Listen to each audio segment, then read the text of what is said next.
Well, before we get started with chapter 4, I just want to tell you guys a little story. So, and this is not fiction. This is real.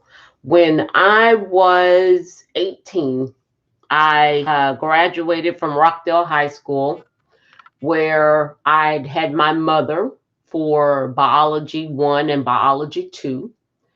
And in junior high, I had my dad for earth science.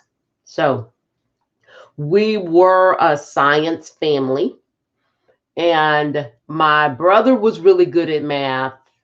My other brother was everything and had gotten a degree in biochemistry. So I just assumed that it was that I was supposed to be a science major and that I was going to go to medical school. So that first semester at A&M, I they set my classes for me. They put me in a program, and so they set my classes for me. And I was taking biology 101, chemistry 101, pre-cal. I had clept out of English, so I didn't have an English class. I'm trying to remember what else I had that semester. I just remember that I got 4 B's and a D, 4 B's and a D. And one of the B's was in biology. The D was definitely in chemistry, which may have derailed my medical school plans from the beginning. But at any rate, I'm in biology 101. And this is at a state school. If you're taking a freshman level class, you can very easily be in a class of 300, 400, 500 people. And that was certainly the case in my biology 101 class.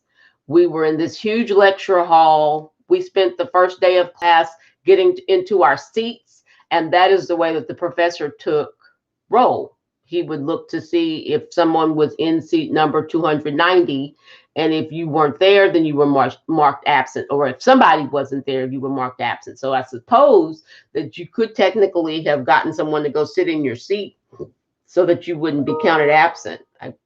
That was it was an 8 o'clock class, so it was probably would have been hard to find somebody that would be willing to do that. So I am sitting in the class, and I remember that I was pretty far up, with the last name Petty. So I'm pretty far up in the lecture hall.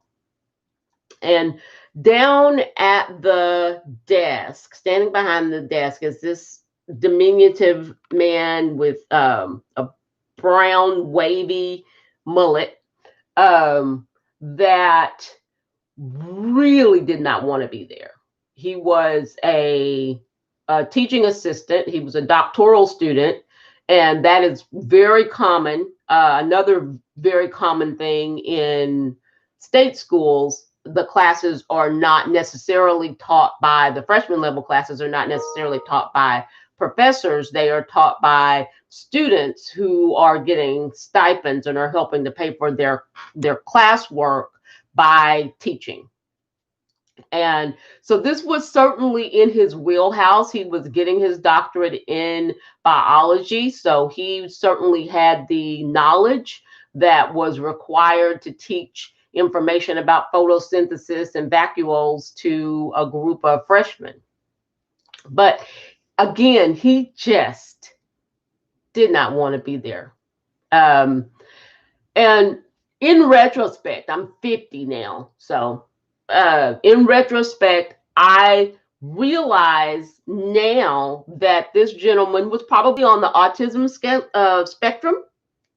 He really did not like human contact. He didn't like people coming close to him.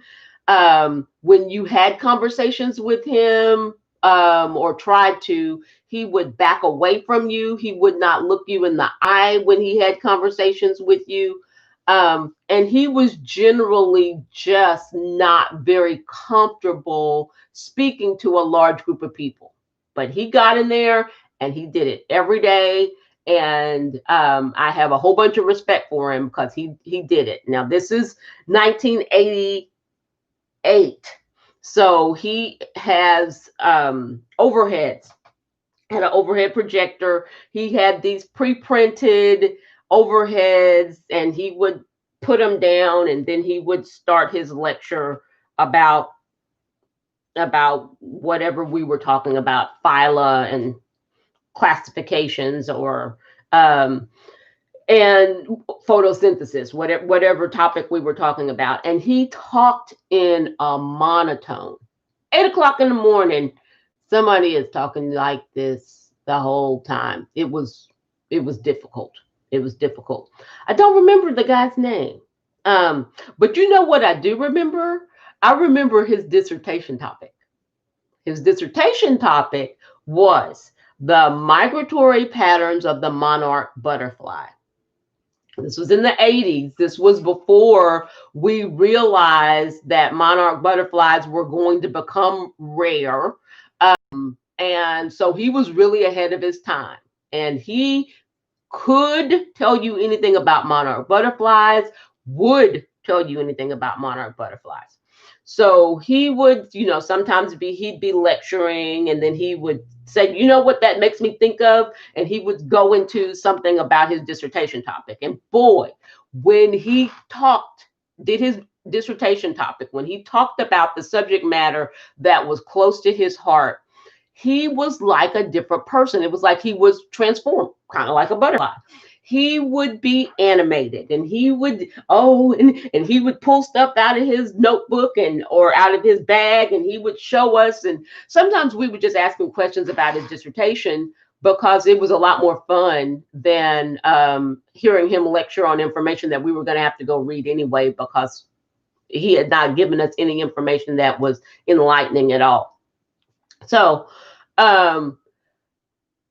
we are starting chapter 4. Chapter 4 is entitled Civil Liberties. And what civil liberties are is the study of the rights that we have as citizens and as people that live in the United States. You don't have to be a citizen of the United States to take advantage of most of these rights that are afforded to us through the Constitution. It is really a study of how the Supreme Court has interpreted the Bill of Rights. We go through the First Amendment, Second Amendment, the Fourth, Fifth, Sixth, Eighth Amendments. And so it really is a study of court cases. Court cases. So if you will recall, I did not get a degree in biology, and I did not go to medical school. I changed my major to political science. And I did that when I had decided that I was going to go to law school. And I took the LSAT and applied to several law schools, and ended up going to Baylor Law School in lovely Waco.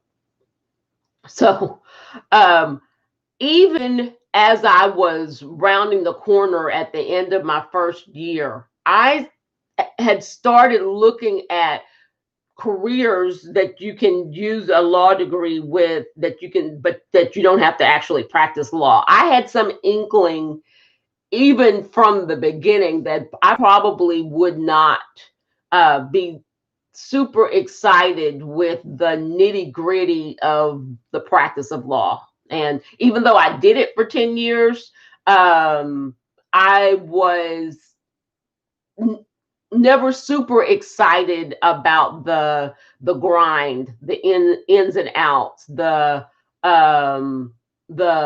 having to pretend, having to represent somebody that was having you advance an argument that you didn't really believe in, was all very difficult for me.